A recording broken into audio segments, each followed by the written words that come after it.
Hi, we are Talking Weekend Warrior, and this is the week that we're talking about ear infections, or ear congestion, ear fluid, congestion in general. I even mentioned swimmer's ear this morning. Exactly. Anything that kind of like makes you want to pull it and tug at your ear, or if you notice that your little one, probably around that toddler stage, they're trying to pull at their ear because they're uncomfy in that area, and so that's when you'll notice the ear congestion, and essentially. Now, I also just want to add that this could also be, there could be a teething piece depending on the age of your little, so keep that in mind. It is not always an ear infection, but like Dr. Dress just mentioned, with anything that could be causing some congestion or a plugged ear, which I'm actually experiencing. You're experiencing congestion, maybe a some little bit of congestion. Allergies are a big piece with this as well. So of course, pay attention to if there's a fever or something else, other symptoms as well along with this, but know that we have techniques that can help you. So let's chat about what maybe we're doing in office first. Absolutely. So we're chiropractors, of course. Exactly. So I will just start off by saying what the biggest thing that we're looking for in the office is where their cervical vertebrae are sitting, because C1, the most upper vertebrae, is right next to the ears, like super nice and tight with the ears. Yes. If that is shifted just a teeny bit, it can cause that congestion in your ears. It can like kind of block that eustachian tube. And keep that congestion held in there. Right. Blocks the drainage capability, exactly. I guess I would say. And yeah, because as we get older, our eustachian tube goes from more horizontal when we're babies, and then as we get older, it goes a little bit more vertical because it starts to develop, right? And so it's easier to drain as we get older. That's why the ear congestion is not like super common when we're older, unless we're really, really sick. Yes. But when we're little, it can be a lot more common just because of that eustachian tube dynamic. And now let's just recap. Eustachian tube, auditory tube, same thing. That connects the ear essentially to our nasal passages, but to the back of the throat where that should drain. Exactly.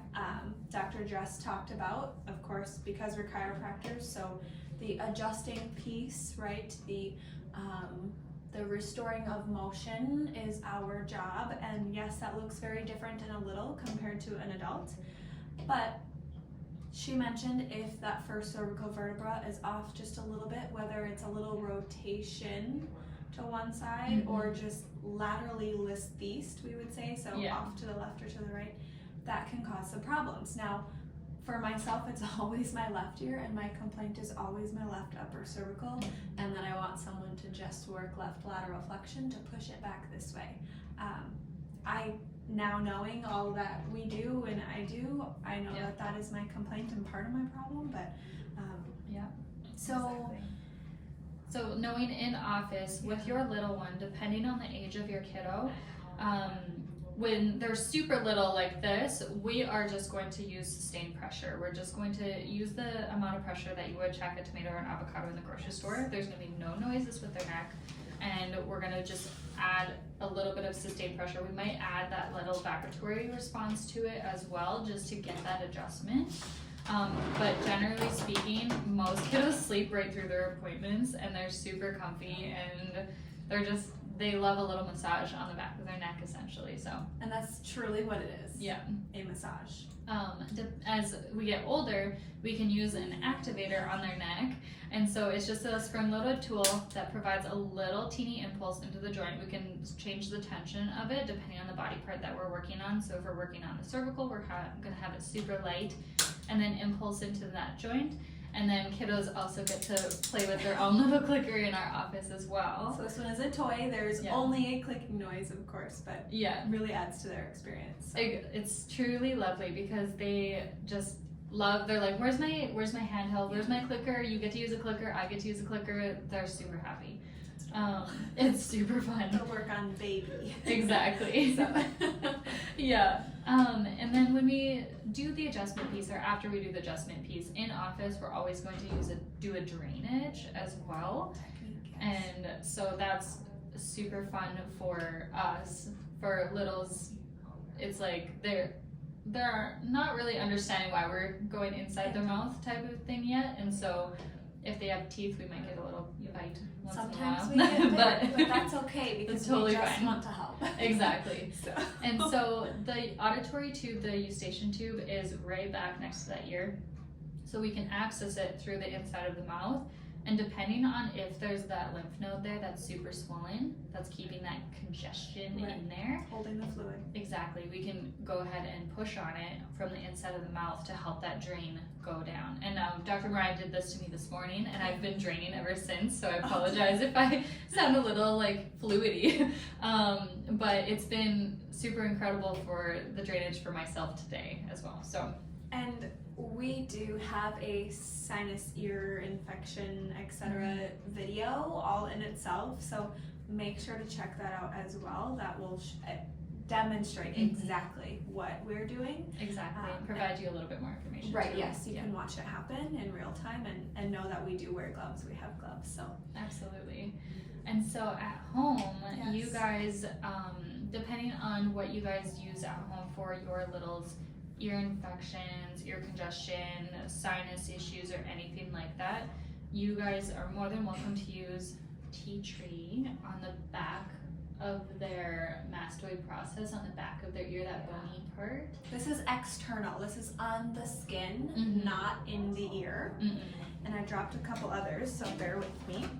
I will say personally, I also will use, I have thieves at home, so I will use the essential oil thieves on myself as well if I'm feeling that congestion, that fluid. And then you can dilute the oils with another carrier oil, coconut oil, jojoba oil, or maybe you have a non-scented lotion that you prefer. Or you can even mix it with water too, to dilute it a little bit too. Right, yeah.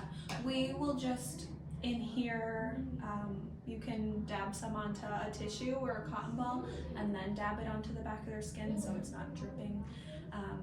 And then again, I usually say, if pending on your little, but I recommend doing the oils maybe before bed so that they're not wiping it, putting it in their mouth, or touching their eyes afterwards. And then we have two different oils in here for show.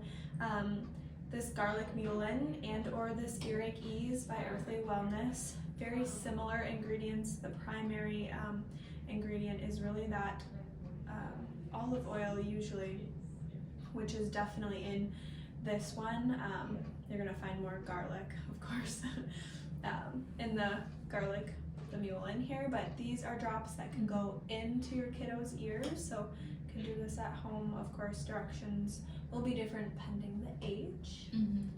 And that oil just helps provide that little bit of lubrication, and it essentially pulls out any inflammation that's in there. Yes. And so whatever type of congestion that they're having, it will help just provide that little bit of relief for them if it's like that pain that they're feeling, right? Right.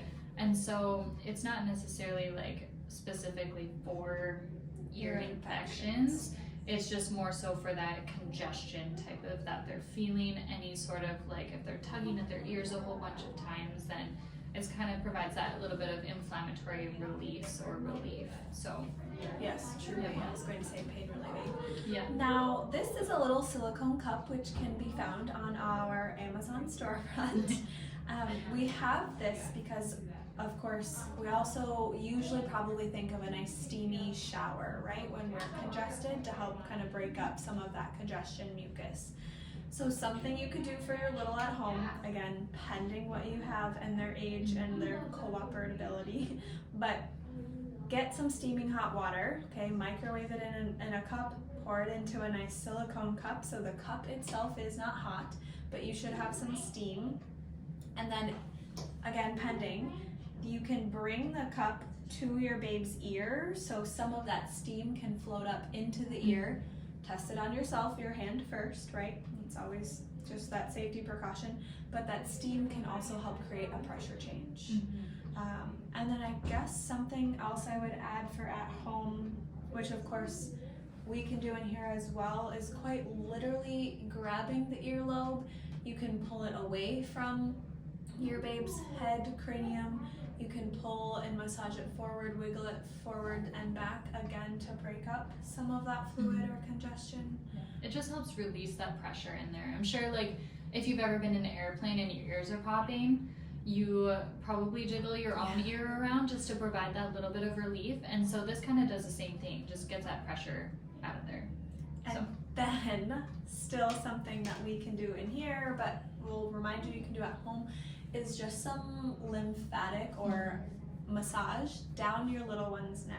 So we always want you to start from behind the ear straight down, because we have a ton of those lymph nodes in our cervical spine, in our neck, in our soft tissue here, and you want to pull it right to the collarbone, because all of our lymphatic system drains right here. So you can still get, even if you don't go in your little's mouth, you can still get some drainage. And some really from great that relief. massage.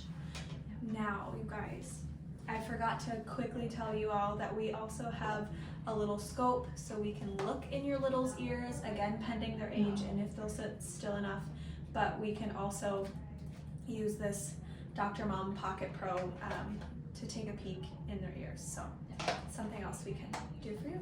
Absolutely. So let us know what you need, and then we'll see you all next week.